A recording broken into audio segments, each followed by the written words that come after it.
కృత్తి ప్రవృత్త లోకాన్ సమాహర్తుమిహ. చెర్రీని చంపినందుకు, నా శోభని చంపినందుకు నీకు అంతకంతా శిక్ష పడాలి.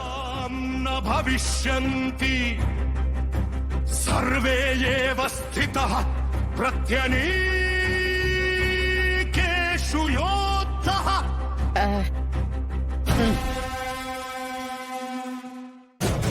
ఇదిగో అమ్మాయి, ఇది చికెన్ బిర్యానీ, ఇంకా mutton biryani, fish biryani, prawns biryani, crabs biryani కూడా నేను ఆర్డర్ చేశాను. ఈ గోరింటకు నీకేమైనా మతిపోయిందా? ఎందుకు ఇవన్నీ ఆర్డర్ పెట్టావు? ఇంకా నీకు అర్థం కాలేదా బేబీ?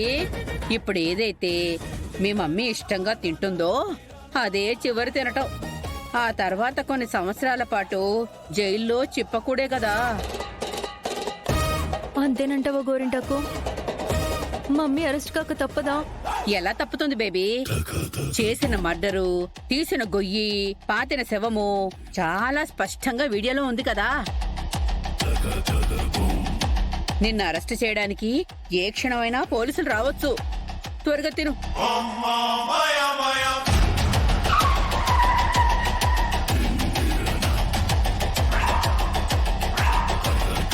అదిగో పోలీసులు వచ్చేసారు. రాత తిరగబడితే తిండికి కూడా కోత పడుతుందంటే ఇదేనేమో.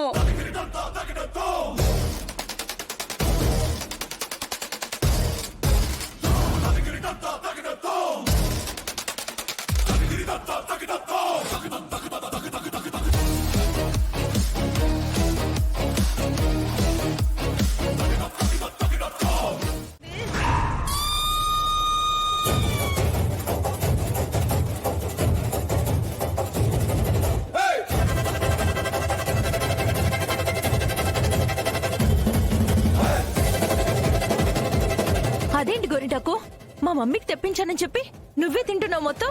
ఇప్పుడే నా మనోనేత్రంతో పోలీసులు వచ్చాక జరిగే దృశ్యం చూశాను బేబీ. మీ మమ్మీకే కాదు, కటకటాల యుగం మనకు కూడా ఉంది. కాకపోతే మీ అమ్మ కటకటాల రుద్రయ్యలాగా జైల్లో రౌడీజం చేస్తూ ఉంటుంది.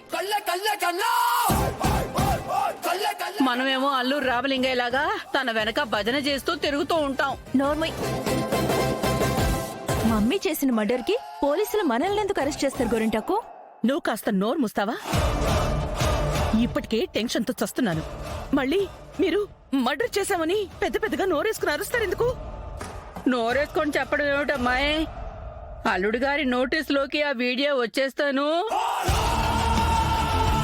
పైగా మీటింగ్ పెట్టి మాట్లాడుకున్నా జైలు జీవితం కంటే పెద్దగా వచ్చే ప్రమాదం ఏమి ఉండదు. పిన్ని, పదే పదే జైలని చెప్పి నన్ను ఊదరగొట్టుకో. కొట్టడం ఏమిటమ్మాయి? జైలు జీవితం తప్పడం లేదని అదిరి బెదిరి నేను చస్తుంటేను. నువ్వు వేసే పాపిష్టి కాస్ట్లీ ఎంగిలి మెతుకుల కోసం ఎరక్కపోయి వచ్చి ఇరుక్కుపోయానన్నట్టుంది. సపోజ్ నేను గోరింటాకు అప్రూవర్స్ గా మారిపోయామనుకో, ఇద్దరం ఒకే మాటగా చెర్రీగాడిని చంపింది మా మమ్మీ, క్రైమ్ సీన్ లో మేముండడం మా తప్పే అని మేము ఒప్పుకున్నామనుకో, మాకు శిక్ష ఏమైనా తగ్గుతుందా మమ్మీ? శిక్ష తగ్గొచ్చేవో గాని భూమి మీదే ఉండవు అమ్మాయి. అంత పెద్ద క్రిమినల్ మీ అమ్మ. జైల్లో ఉండే మీ మమ్మీ బయట రౌడీల్ని పెట్టించి మనిద్దరిని ఉఫ్ మని ఊదించేయగలదు. బయట బాగుంటాం అనుకోవడం కంటే మీ అమ్మతో ఉంటేనే సేఫ్ గా ఉంటాం అనుకోవడం మనకు మంచిది బేబీ. ఆ దిక్కుమాలిన వీడియో వల్ల దొరికిపోయింది గాని లేదంటే మీ పెద్దమ్మ శోభాచంద్రని ఎంత క్రూరంగా చంపింది. మరిప్పటి వరకు దొరికిందా? నిజమే పిన్ని, అంత పెద్ద మర్డర్ని కూడా నేను ఈజీగా హ్యాండిల్ చేయగలిగాను. ఈ రోజు చలిచీమల చేత చిక్కిన సర్పంలా అయిపోయాను. ఇలాంటి పద్యాలు జైల్లో కూర్చొని బోల్డ్ని గుర్తు చేసుకోవచ్చు అమ్మాయి. ఇప్పుడు ఆలోచించాల్సింది జైల్లో మనకు ఎలాంటి రూములు ఇస్తారా అని. అలాగే ఉప్పులు కారాలు అన్ని పట్టుకుని వెళ్తే మనకి నచ్చినవన్నీ వండి పెడతారా? మన పప్పులు ఉప్పులు అక్కడ ఉడకవు గోరింటాకు. ఒకటే డ్రెస్సు, ఒకటే భోజనం. అందుకే దాన్ని చెప్పకూడు అంటారు. మనం ఎక్కడికి వెళ్ళాల్సిన అవసరం లేదు, ఏ చిప్పకూడు తినాల్సిన అవసరం లేదు. పోలీసులు అరెస్ట్ చేస్తారు అన్న భయంతో అప్పుడే నీకు పిచ్చెక్కడం మొదలుపెట్టిందన్నమాట. కాస్త నోరు మూస్తావా పిన్ని? ఆ? మనం జైలుకు వెళ్లే ఛాన్సెస్ చాలా చాలా చాలా తక్కువ.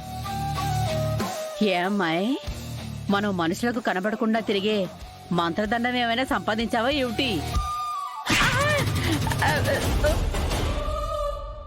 మూస్తావా నోరు? అయినా ఏంటి మమ్మీ నీకు అంత కాన్ఫిడెన్స్? మనం వీడియో ప్రూఫ్ లో కూడా దొరికిపోయాక జైలుకి ఎందుకు వెళ్ళాం? ఇక్కడే మనం లాజిక్ మర్చిపోతున్నాం నక్షత్ర. నిజానికి భయం అన్నింటినీ మర్పించేలా చేస్తుంది. మనం కరెక్ట్ గా చెర్రిని చంపుతున్నప్పుడు ఆ గగన్ గాడు మన ఇంట్లోకొచ్చేలా వీడియో తీయగలిగాడు. మనం అప్పుడే చంపుతున్నామని అసలు ఆ గగన్ గాడికి ఎలా తెలుసు? ఆ శారద పూరి పెళ్లి బట్టలు కొంటూ కేపీకి ఫోన్ చేసింది. అది నేను అనుకోకుండా వినడం జరిగింది. నిజంగానే చెర్రి చచ్చిపోతే ఎలాంటి బాధ లేకుండా కేపీ పెళ్లిలో ఎలా నిలబడతాడు?